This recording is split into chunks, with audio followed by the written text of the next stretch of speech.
Student good afternoon. Welcome to online PDF class में। आज जो बच्चों हम लोग देखेंगे अर्थशास्त्र में 10वें भाग में आपको ध्यान रखेंगे जो आपको आज पढ़ाया जाएगा बिंदु विधि के अंतर्गत। जो हम लोग देखते हैं कि बिंदु रेखा अथवा रेखा गणित विधि के अंतर्गत पढ़ाएंगे। तो चलिए स्टार्ट करते हैं बच्चे। सबको ध्यान से सुनना है आपको और इसको समझना है आपको, इसको ध्यान से पढ़ते भी जाना बच्चों। तो चलिए स्टार्ट करते हैं। प्रोफेसर मार्शल मांग की लोच को मापने के लिए बिंदु विधि या रेखा गणितीय विधि का भी प्रयोग किया गया है। तो यहाँ पर ये बताया गया है कि किस प्रकार जो है इसको मापने के लिए रेखा गणितीय या तो है ना बिंदु विधि का उपयोग किया गया है। यहाँ पर इस विधि के अंतर्गत एक सीधी मांग रेखा के किसी बिंदु पर मांग की लोच को मापने के लिए मांग रेखा पर स्थित उस बिंदु से मांग रेखा के नीचे की दूरी को बिंदु से मांग रेखा की ऊपर की दूरी से भाग दिया जाता है। यहाँ पर बताया गया आपको, यदि भागफल 1 से अधिक आए तो मांग की लोच इकाई से अधिक है। 1 से अधिक आने पर तो मांग की लोच क्या रहेगा, 1 जो हो दिख रहा है आपको बड़ा हो जाएगा, लोच से अधिक है ना होगी। और यदि भागफल 1 आता है तो मांग की लोच इकाई के इक्वल बराबर होगी। और यदि भागफल 1 से कम प्राप्त होता है तो मांग की लोच इकाई से कम प्राप्त होगी। आप देख सकते हैं यहाँ पर दिया गया है। तो इस प्रकार बिंदु रीति के अंतर्गत मांग की लोच को मापने का सूत्र है मांग की लोच बराबर बिंदु से मांग रेखा के नीचे के भाग की दूरी, और वहाँ पर दूसरे दिया बटे बिंदु से मांग रेखा की ऊपर भाग की दूरी। तो यहाँ पर जो रेखा चित्र में बताया गया है बिंदु विधि को निम्न रेखा चित्र की सहायता से स्पष्ट किया जा सकता है। जैसे यहाँ पर चित्र में आप दिखाई दे रहा है बेटा वस्तु की कीमत और वस्तु की मांग। तो ध्यान ही रखना है रेखा चित्र में ए बी एक सरल मार्ग रेखा है, दिया है आपको ए और बी जो है सरल मार्ग, यहाँ ऊपर से नीचे लिखा है। एक मांग रेखा में P1 यहाँ पर दिख रहा है, P1 है ना, P2 P3 एवं P4 5 बिंदु है। ए बी मांग रेखा की दूरी 3 मीटर है बता रहे हैं यहाँ पर। दूसरा में देखेंगे रेखा चित्र में P2 बिंदु ए बी मांग रेखा के ठीक नीचे में स्थित है। आप देख सकते हो बी जो दिख रहा है यहाँ पर ए बी से ठीक नीचे में P2 जो दिख रहा है यहाँ पर, इसके नीचे में ए से है यहाँ पर दिख रहा है लोच। तो यहाँ पर मांग लोच बराबर P बराबर यहाँ पर दी है P2B, यहाँ पर लिखा है आप ध्यान से देख लेंगे। P2A बराबर आपको यहाँ पर 1/1/2 फिर बटे 1 सही 1/2 इक्वल टू 1। आप देख सकते हो ऊपर नीचे काट देंगे तो बचे 1, एक ही बचेगा। ठीक है बच्चों, तो आगे देखते हैं। अतः मांग की लोच बिंदु P2 बिंदु पर इकाई के बराबर मतलब इक्वल होगी, मांग लोच बराबर इक्वल है। तो तीसरे नंबर देखेंगे P1 बिंदु पर मांग की लोच, मांग लोच बराबर दिया है P1B बटे P1A बराबर 2/1 बराबर 2 कम 2 हो जाएगा। यहाँ पर P1 बिंदु पर मांग की लोच इकाई से अधिक होने पर P3 बिंदु पर मांग की लोच हो जाएगा। मांग लोच बराबर दिया है P3B P3A बटे 1/2 उसका आधे हो जाए कम है ना। उसी प्रकार चौथे में नंबर दिया है 4 में P4 बिंदु पर मांग लोच हो जाएगा। ई जैसे सेम का सेम यहाँ पर 0 कर देंगे यहाँ पर है ना, इस प्रकार 0 आ जाएगा तो मतलब कम हो जाएगा, उसको ऋणात्मक बोलेंगे। ठीक है बच्चों, आप सब ये समझ आएगा मेरे ख्याल से, आपको बताने की जरूरत नहीं लगेगी। अब देखते हैं चाप विधि। जब मांग रेखा एक सीधी रेखा होती है तब मांग की लोच मांग रेखा के किसी भी बिंदु पर बिंदु विधि से मापी जा सकती है। जैसे बराबर दिया है DD1 बराबर है ना, दिए गए निर्देशांक के अनुसार वहाँ पर किया जा सकता है। जब रेखा एक सीधी रेखा ना होकर वक्र जो है के रूप में होती है और इस मांग वक्र के 2 बिंदुओं के बीच बने चाप के अंतर्गत मांग की लोच को मापना चाहते हैं तो बिंदु विधि उपयोग नहीं होगा। यहाँ पर बिंदु उपयोग नहीं करेंगे, इसके लिए मांग की चाप विधि का प्रयोग किया जाता है। इस विधि के अंतर्गत मांग की लोच को मापने के लिए प्रारंभिक एवं बाद वाली कीमतों एवं प्रारंभिक मांग एवं बाद वाली मांग के औसत का प्रयोग किया जाता है। यहाँ पर आप देख सकते हैं बच्चों किस प्रकार आप वस्तु की मांग मतलब यहाँ पर क्वांटिटी, पी मतलब होता है वस्तु की कीमत मतलब प्राइस। समझ आया? P1 बोल रहा था मैं, प्राइस और कीमत, सॉरी प्राइस और मात्रा के अंतर्गत। तो यहाँ पर ध्यान देंगे, चाप विधि के अंदर मांग की लोच मापने का सूत्र दिया है, मांग की लोच EP बराबर करके देता है। यहाँ पर ध्यान रखेंगे बच्चों, यहाँ पर बार बार बता रहा हूँ मैं। पहले में देखेंगे मांग में परिवर्तन किस प्रकार परिवर्तन होता है, बटे प्रारंभिक मांग मात्रा प्लस परिवर्तन मांग की मात्रा किस प्रकार वो बदल रहा है, बटे कीमत में परिवर्तन, फिर उसके बाद प्रारंभिक कीमत में परिवर्तन कीमत। आप यहाँ पर सूत्र में लिख सकते हैं। तो ये समझ के चलिए, Q1 क्या हो गया, मात्रा हो गया, P1 मतलब कीमत।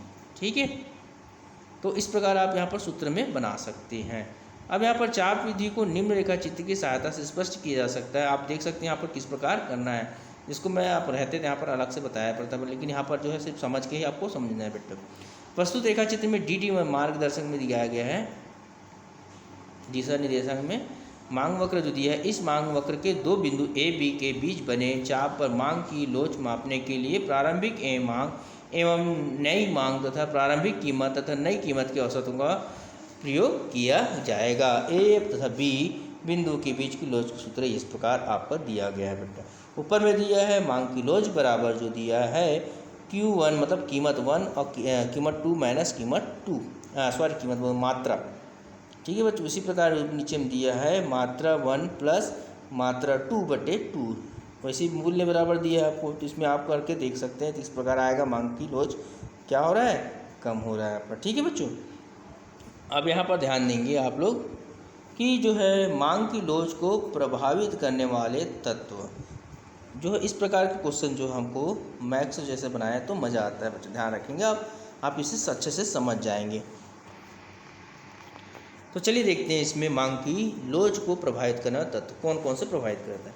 सबसे पहले आते हैं वस्तु का स्वभाव, मतलब किस प्रकार का स्वभाव कैसे है, क्या होता है, कैसे बदलता है, इसमें आप ध्यान देंगे, है ना, क्योंकि हर समय एक जैसे वस्तु का भाव मूल्य कीमत मात्रा नहीं होता है। तो देखते हैं इसमें वस्तु की स्वभाव का प्रभाव मांग की लोच पर पड़ता है। अनिवार्यता आवश्यकता की वस्तु जैसे चावल गेहूँ नमक आदि की मांग प्रायः बेरोजगार होती है। मतलब यहाँ पर ये हमेशा क्या होता है, समय के अनुसार एक जैसा जरूर रहता है, लेकिन वो समय के अनुसार मौसम के अनुसार बदलता जरूर है, क्योंकि ऐसी वस्तु के मूल्य में परिवर्तन होने के बाद भी मांग पर कोई प्रभाव नहीं पड़ेगा। इसका मतलब ये है चाहे वो कमी हो चाहे ज़्यादा, लेकिन जो उसकी मांग है उतना ही रहेगा।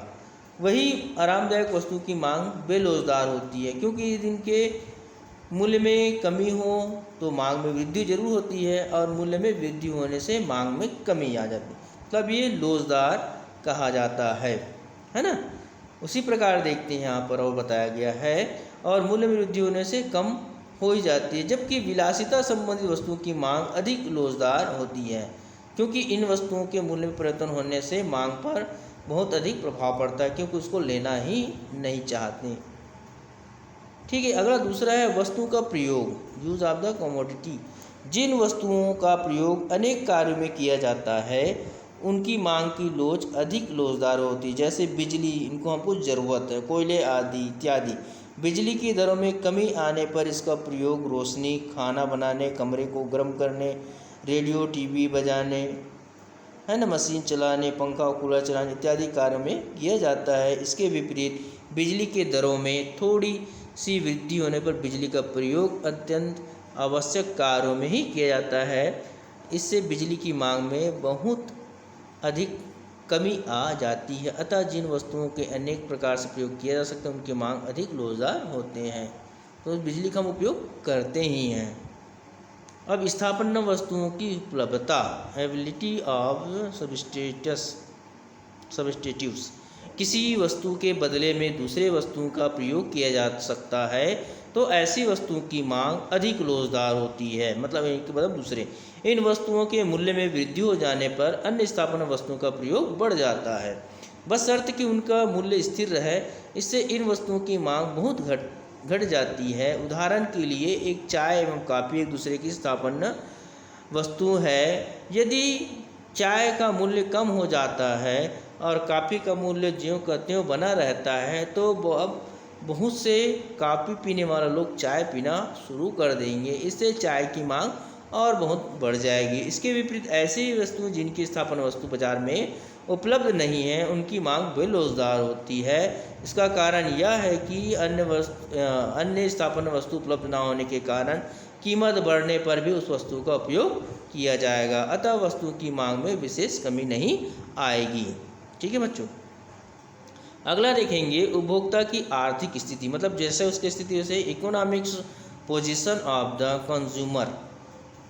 तो मांग की लोच पर उपभोक्ता की आर्थिक स्थिति का भी प्रभाव पड़ता है। सामान्यतः धनी वर्ग के व्यक्ति के लिए मांग बेरोजगार होती है। इसका कारण यह है कि कीमत में थोड़ी सी वृद्धि का उन पर कोई प्रभाव नहीं पड़ता। इसके विपरीत निर्धन वर्ग के लिए या निर्धन वर्ग के लोगों के लिए मांग अधिक लोचदार होता है। इसका कारण यह है कि वस्तु की कीमत में होने वाली कमी या वृद्धि उनकी मांग पर अत्यधिक प्रभाव पड़ता है। आप सब देख सकते हैं बच्चों, है ना, ये जो है आम चाल देखते हैं कोई चीज़ सब है आपका व्यय की जाने वाले आय का अनुपात, जैसे proportion of income to be spend. जिन वस्तुओं पर आय का बहुत थोड़ा भाग ही खर्च किया जाता है, जैसे नमक, दिया सलाई आदि उनकी मांग बेरोजगार होती है। इसका कारण यह है कि मूल्य वृद्धि का इन वस्तुओं की मांग पर विशेष प्रभाव नहीं पड़ता। इसके विपरीत जिन वस्तुओं पर उपभोक्ता अपनी आय का बहुत बड़ा भाग खर्च करता है उनके मूल्य परिवर्तन का मांग पर अत्यधिक प्रभाव पड़ता है, अतः ऐसे वस्तुओं की मांग बेरोजगार होती है, जैसे अनिवार्य आवश्यकता की वस्तुएं। अगला देखते हैं अपन धन का वितरण।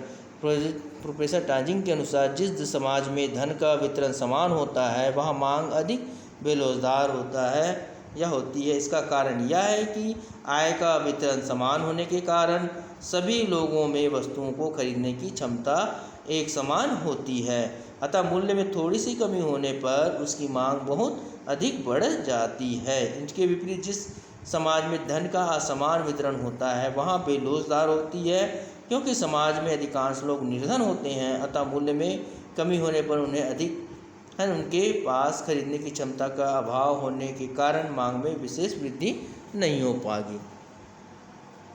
अब यहाँ पर देखते हैं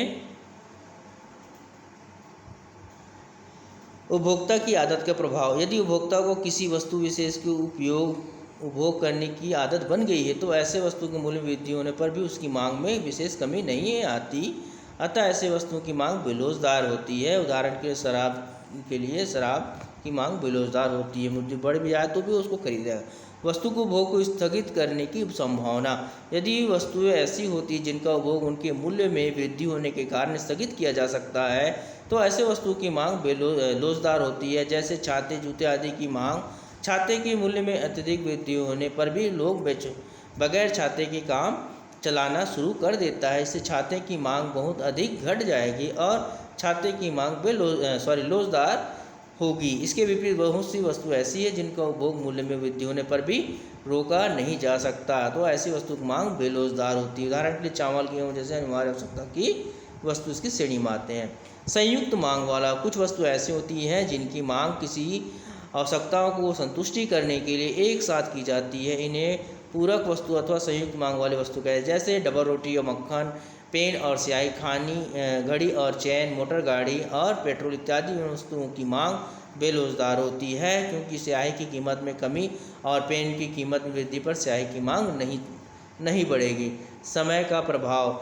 मार्शल जो है के अनुसार बताया गया है, मांग की लोच पर समय का भी प्रभाव पड़ता है। किसी वस्तु के मूल्य में कमी या वृद्धि का उसी की मांग पर तत्काल प्रभाव नहीं पड़ता है। इसके विपरीत इसके लिए कुछ समय का आवश्यक लगता है, अतः समय जितना कम होता है वस्तु की मांग बेरोजगार और समय जितना अधिक होता है मांग अधिक बेरोजगार होती है, क्योंकि अधिक समय मिलने पर वस्तु भोग की स्थापना वस्तु ढूंढ लेता है। तो इस प्रकार मूल्य में प्रभाव का देखेंगे। मांग की लोच पर वस्तु की कीमत पर प्रभाव पड़ता है। प्रोफेसर मार्शल के अनुसार ऊंची कीमत वाली वस्तुओं के लिए मांग की लोच अधिक होती है और मध्य वस्तु वाले के लिए मांग की लोच पर्याप्त होती है। जैसे जैसे वस्तु की कीमत घटती जाती है घटती जाती है वैसे वैसे उस वस्तु की मांग की लोच घटती जाती है।